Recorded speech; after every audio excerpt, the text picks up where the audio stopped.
Assalamualaikum warahmatullahi wabarakatuh. Halo semuanya. Hari ini saya akan mempresentasikan analisis tentang PT Sumber Alvaria Trijaya Tbk atau yang lebih dikenal dengan Alfamart. Dalam presentasi ini, kita akan membahas profil perusahaan, sumber pendapatan, pusat biaya, segmentasi, hingga rekomendasi strategis yang bertujuan untuk meningkatkan efisiensi dan kinerja perusahaan. Sebelum memulai, perkenalkan, nama saya Rabani Agustin dengan NIM 23306210005 dari program studi akuntansi. Presentasi ini adalah bagian dari mata kuliah Akuntansi Keuangan Menengah 2 di bawah bimbingan Bapak Acep Suherman, SEMAK. Semoga presentasi ini dapat memberikan wawasan yang bermanfaat bagi kita semua. Oke, yang pertama kita akan membahas tentang perusahaan Alfamart. PT Sumber Alvaria Trijaya Tbk atau yang lebih dikenal sebagai Alfamart adalah salah satu perusahaan retail terkemuka di Indonesia yang beroperasi di sektor minimarket sejak tahun 1999. Perusahaan ini didirikan oleh Zoko Susanto dengan kantor pusatnya berada di Alam Sutra, Tangerang, dan Banten. Alfamart memiliki visi untuk menjadi jaringan distribusi retail yang terkemuka sekaligus memberdayakan pengusaha kecil dengan lebih dari 19.000 gerai yang tersebar di Indonesia dan Filipina. Alfamart menyediakan berbagai kebutuhan sehari-hari yang berkualitas namun tetap dengan harga yang terjangkau. Selanjutnya, kita akan membahas visi dan misi Alfamart. Yang pertama, visi Alfamart. Alfamart menjadi jaringan distribusi retail terkemuka yang dimiliki oleh masyarakat luas, berorientasi kepada pemberdayaan pengusaha kecil, pemenuhan kebutuhan dan harapan konsumen, serta mampu bersaing secara global. Kemudian untuk misi terdapat beberapa poin utama. Yang pertama, memberikan kepuasan kepada pelanggan dengan fokus pada produk dengan pelayanan berkualitas tinggi. Yang kedua, menegakkan standar etika bisnis yang tinggi. Tiga, membangun jiwa kewirausahaan melalui kemitraan usaha. Dan keempat, menjadi organisasi global yang terus bertumbuh dan bermanfaat bagi masyarakat. Selanjutnya, kita akan melihat sejarah perjalanan Alfamart sebagai salah satu perusahaan retail terkemuka di Indonesia. Pada tahun 1989, perusahaan ini didirikan oleh Zoko Susanto dengan keluarganya. Dan pada 1999, memasuki sektor minimarket dengan membuka gerai pertama di Karawaci, Tangerang. Pada 2002, mengakuisisi 141 gerai Alfa Minimart dan secara resmi berganti nama menjadi Alfamart. Pada 2009, Alfamart melantai di Bursa Efek Indonesia dengan kode saham AMRT, memperkuat posisi perusahaan secara finansial. Dan yang kelima, 2014 melakukan ekspansi internasional dengan membuka gerai di Filipina, menunjukkan komitmennya untuk bersaing di pasar global. Oke, berikutnya kita akan membahas sumber pendapatan dan pusat biaya Alfamart. Sumber pendapatannya di sini ada dari makanan seperti produk makanan kemasan dan segar. Terus di sini ada minuman seperti minuman kemasan, susu dan minuman energi. Dan di sini juga ada kebutuhan rumah tangga, contohnya alat kebersihan, perlengkapan dapur dan produk rumah tangga lainnya. Dan yang terakhir di sini juga ada jasa keuangan. Sumber pendapatannya meliputi layanan pembayaran tagihan, top up saldo dan pengiriman uang.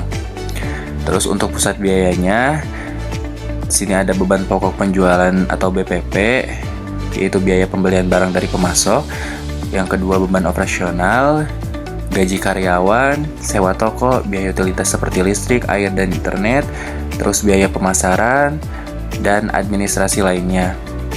Selanjutnya, saya akan menjelaskan laporan keuangan Alfamart yang telah dirangkum dalam file Excel. Pada laporan ini, kita dapat melihat beberapa komponen. Itu ada pendapatan, penjualan. Total pendapatan penjualan Jakarta memiliki 1.300.000.000. Terus ada Bandung dengan total pendapatan 1.130.000.000, Surabaya 960 juta, Medan 790 juta, dengan total keseluruhan total pendapatan yaitu 4.180 juta. Terus di sini ada beban pokok penjualan. Ini mencakup total biaya pembelian barang dari pemasok untuk setiap bulan. Total beban pokok dari Jakarta 780 juta, Bandung 678 juta, Surabaya 576 juta, Medan 474 juta, dengan total keseluruhan total beban pokok yaitu 2 miliar 508 juta. Terus di sini ada laba kotornya. Laba kotor itu yaitu total pendapatan dikurangi total beban pokok. Di sini untuk Jakarta laba kotornya 520 juta, untuk Bandung 452 juta, Surabaya 384 juta, Medan 316 juta, dengan total keseluruhan laba kotornya 1 miliar 672 juta. Terus di sini ada beban operasional. Total operasional Jakarta yaitu 320 juta. Lalu ada dari Bandung 280 juta, Surabaya 240 juta, Medan 200 juta, dan total operasionalnya jadi 1 miliar 40 juta. Oke, untuk laba bersihnya, laba bersih itu yaitu total pendapatan dikurangi total beban pokok dikurangi total operasional. Laba bersihnya di sini untuk Jakarta 200 juta, Bandung 172 juta, Surabaya 144 juta, Medan 116 juta, dan total laba bersih keseluruhannya yaitu 632 juta. Sedangkan segmentasi berdasarkan produk di sini untuk pendapatan penjualannya dari makanan 1 miliar 700 juta, dari minuman 1 miliar 300 juta, dari kebutuhan rumah tangga 900 juta, terus dari jasa keuangan 280 juta, dengan total keseluruhan pendapatan penjualan 4 miliar 180 juta. Terus di sini ada beban pokok penjualan dari makanan 1 miliar 20 juta, dari minuman 780 juta, dari kebutuhan rumah tangga 540 juta, dari jasa keuangan 168 juta, dengan total beban pokok penjualan 2 miliar 508 juta. Untuk laba kotornya dari makanan 680 juta, dari minuman 520 juta, dari kebutuhan rumah tangga 360 juta, dari jasa keuangan 112 juta, dengan total laba kotor 1 miliar 672 juta. Terus di sini ada beban operasional yang terdiri dari gaji karyawan, sewa toko, utilitas, biaya pemasaran, dan biaya administrasi. Total beban operasional untuk makanan di sini ada 405 juta, minuman 310 juta, kebutuhan rumah tangga 210 juta, jasa keuangan 115 juta. Terus di sini total beban operasional yaitu 1 miliar 40 juta. Untuk laba bersihnya dari makanan 275 juta, dari minuman 210 juta, dari kebutuhan rumah tangga 150 juta. Terus jasa keuangan di sini minus 3 juta.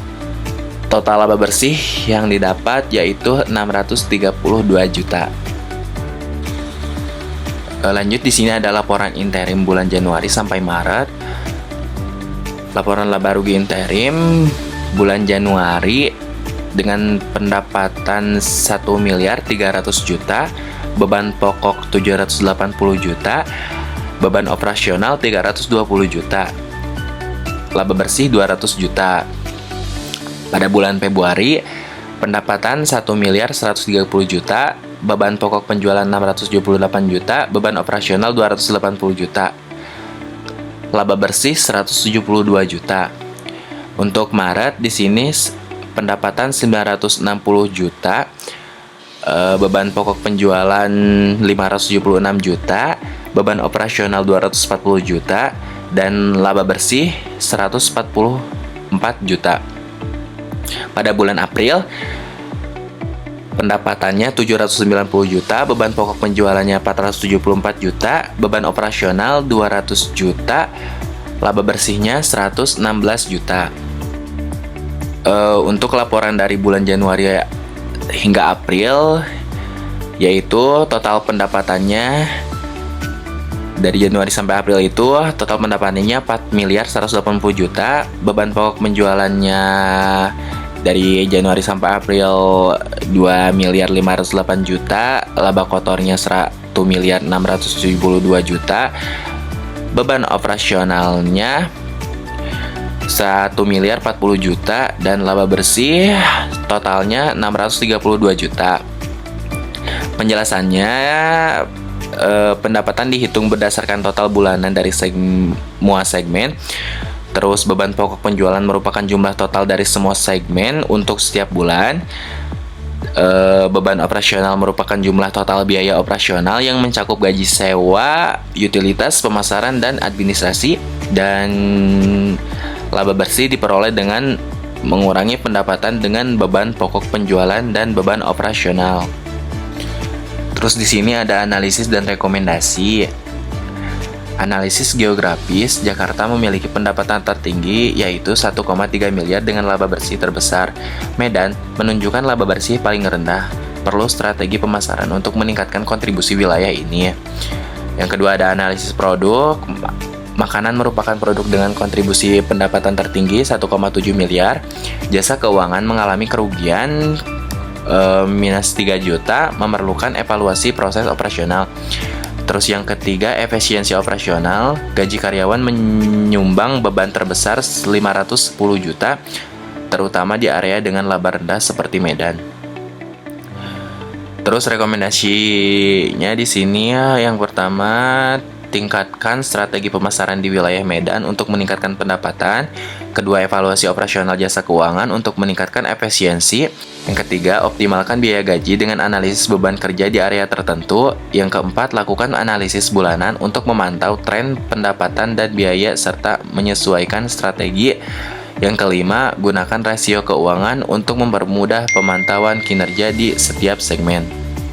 Mungkin hanya itu saja yang dapat saya sampaikan pada presentasi kali ini. Saya berharap informasi yang saya bawakan dapat bermanfaat dan memberikan wawasan baru bagi kita semua. Apabila ada kekurangan dalam penyampaian saya mohon maaf sebesar-besarnya. Terima kasih atas perhatian dan waktunya. Wassalamualaikum warahmatullahi wabarakatuh.